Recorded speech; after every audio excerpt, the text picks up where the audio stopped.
Si l'argent ne fait pas le bonheur, pourquoi ceux qui vous le disent sont-ils souvent ceux qui en ont le plus? Toute votre vie, on vous a répété que l'argent ne fait pas le bonheur. Ça sonne noble, n'est-ce pas? Presque spirituel, comme une phrase que Carl Jung aurait pu murmurer en buvant du thé dans un chalet des Alpes. Mais voici ce que personne ne dit. Carl Jung n'a jamais dit ça. En réalité, il croyait que la véritable liberté psychologique était la clé du bonheur. Et dans le monde d'aujourd'hui, cette liberté porte souvent le visage de l'argent. Réfléchissez-y. Ceux qui vous disent de ne pas vous soucier de l'argent sont souvent ceux qui n'ont jamais eu à s'en inquiéter. Pendant ce temps, vous luttez pour payer vos factures, vous devez choisir entre votre santé et vos courses, vous travaillez dans un emploi que vous détestez, tout en prétendant que tout va bien alors qu'intérieurement, vous vous effondrez juste pour survivre, pour garder la lumière allumée. Quelqu'un sur Instagram vous dit « Sois reconnaissant, le bonheur est en toi ». Vraiment? Voici ce qu'on ne vous dit pas. Le bonheur est en vous, c'est vrai. Mais vous ne pouvez pas y accéder si votre système nerveux est bloqué en mode survie. Si votre loyer est en retard, si vous devez choisir entre emmener votre enfant chez le dentiste ou remplir le réservoir d'essence, l'argent n'est pas le mal. C'est un outil. Entre les mains de quelqu'un de conscient, l'argent est un remède.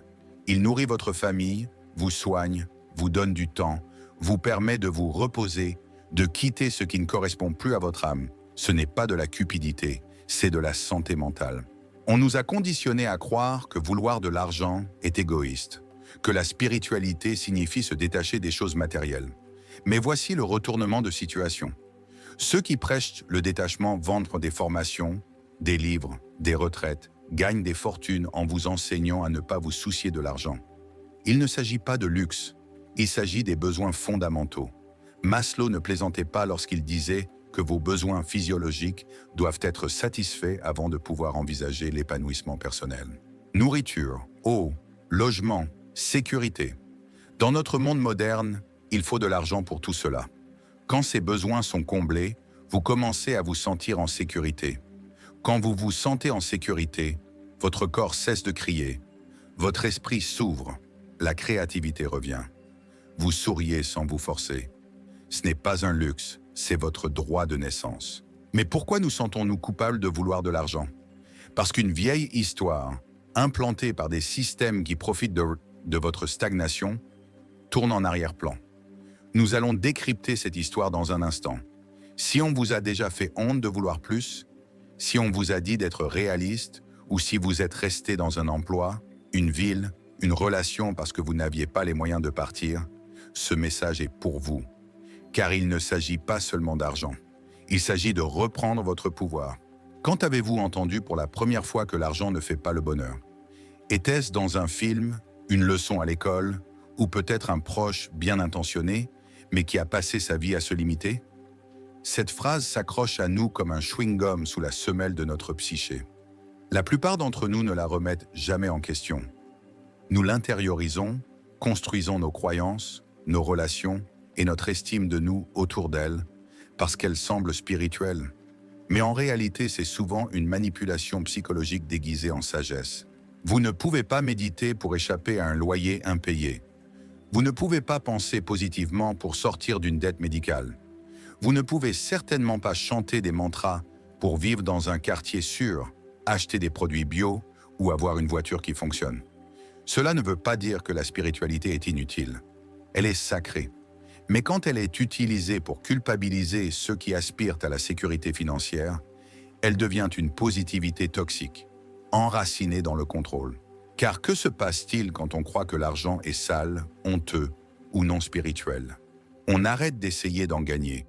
On se contente de peu, on obéit, on admire ceux qui nous convainquent de rester pauvres pendant qu'eux gravissent les échelons, achètent des terres, vivent dans des maisons qui offrent la liberté qu'on nous dit d'inutile.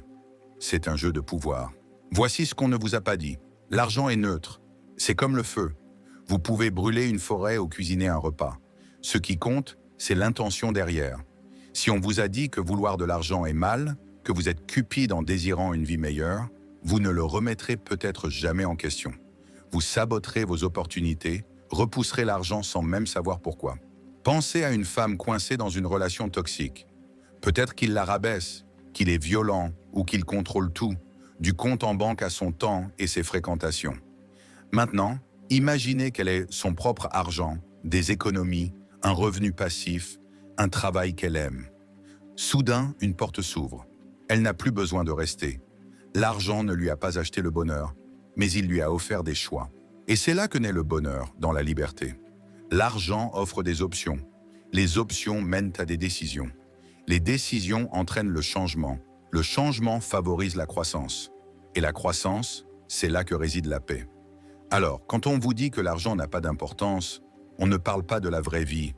On parle d'une version de la réalité où le privilège est invisible, où la survie est théorique. Vous avez le droit de rejeter cette vision. Si vous vous êtes déjà surpris à dire « je n'ai pas besoin de grand-chose », l'argent complique tout, ou « je veux juste être heureux, pas riche », ce n'est pas de la modestie. C'est votre ombre qui murmure à travers des croyances héritées.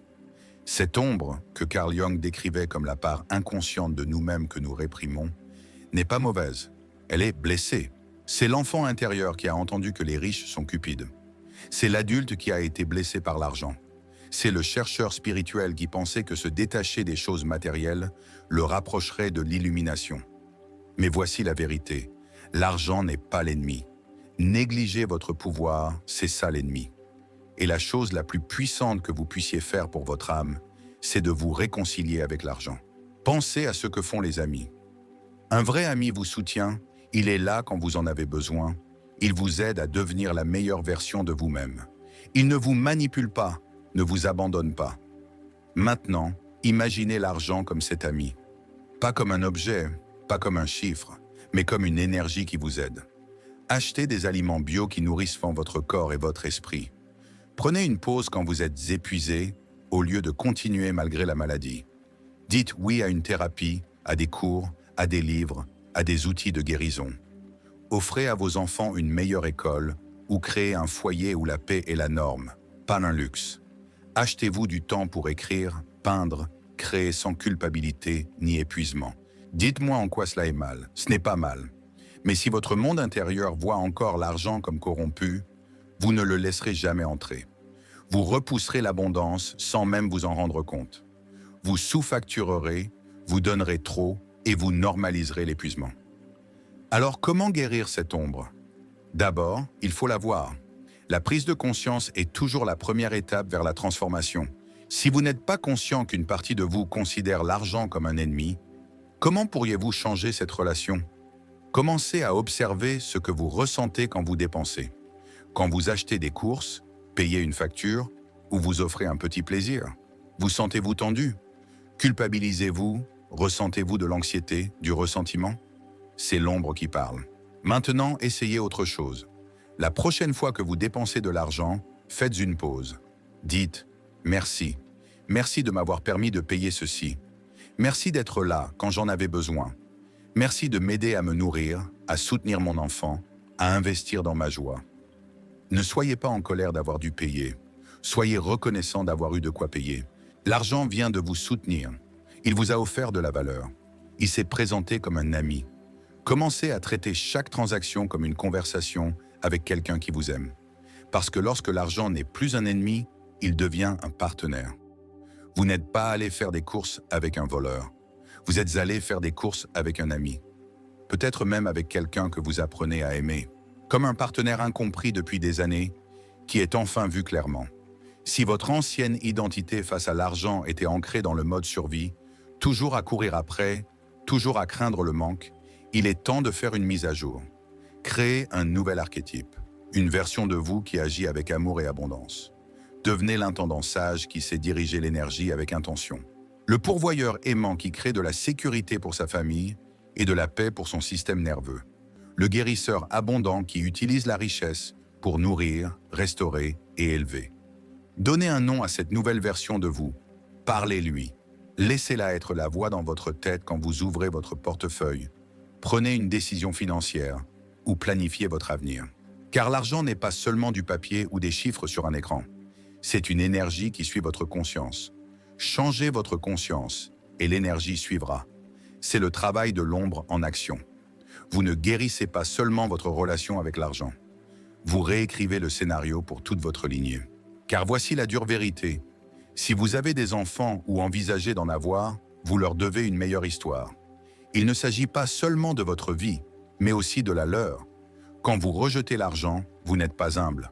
Vous êtes égoïste, car ce ne sont pas seulement vos rêves qui meurent, ce sont aussi les leurs. Appelons les choses par leur nom. L'argent vous donne le pouvoir de créer de la sécurité, des opportunités et de la joie, non seulement pour vous, mais pour la génération qui vous suit. C'est spirituel, c'est conscient, c'est de l'amour en action. Quand votre enfant veut rejoindre un cours d'art, prendre des leçons de danse, ou a besoin d'un tuteur, ou simplement d'un matelas sans ressort qui dépasse, c'est l'argent qui rend cela possible. Quand vous voulez briser un cycle générationnel de manque, de survie, de faire semblant que tout va bien alors que vous vous noyez en secret, c'est l'argent qui guérit. Le bonheur repose sur une base de sécurité. Quand vous vous sentez en sécurité, votre corps se détend, votre créativité revient. Vous souriez davantage, vous avez de la patience, vous cessez de vous énerver. Vous pouvez penser à l'avenir sans paniquer. C'est ça le bonheur. L'argent le rend possible. Non, l'argent n'achète pas le bonheur comme un produit sur Amazon, mais il rend le bonheur durable. Il finance la vie dont votre cœur rêve. Il vous offre, à vous et à vos enfants, la paix de l'esprit. Dans un monde qui profite de votre stress, choisir la paix est l'acte le plus rebelle, spirituel et aimant que vous puissiez faire. Alors, arrêtons de prétendre qu'il est noble d'être fauché. Arrêtons de culpabiliser la richesse quand nous en avons le plus besoin. Commençons à aimer l'argent, à l'utiliser sagement et à le transmettre. Car les gens véritablement heureux avec de l'argent ne détruisent pas le monde, ils le reconstruisent. Si ce message a touché quelque chose de profond en vous, si vous êtes prêt à cesser de culpabiliser l'argent et à l'accueillir comme l'allié qu'il est vraiment, alors ancrons ce changement ensemble. Laissez une affirmation ci-dessous et écrivez « J'aime l'argent. L'argent me rend heureux ». Dites-le à voix haute, écrivez-le, revendiquez-le. C'est ainsi que nous réécrivons l'histoire de l'argent ensemble. Si ce n'est pas encore fait, abonnez-vous à la psychologie Carl Jung pour plus de contenus qui élargissent par votre esprit, guérissent vos schémas et donnent du pouvoir à votre vie. À bientôt pour le prochain.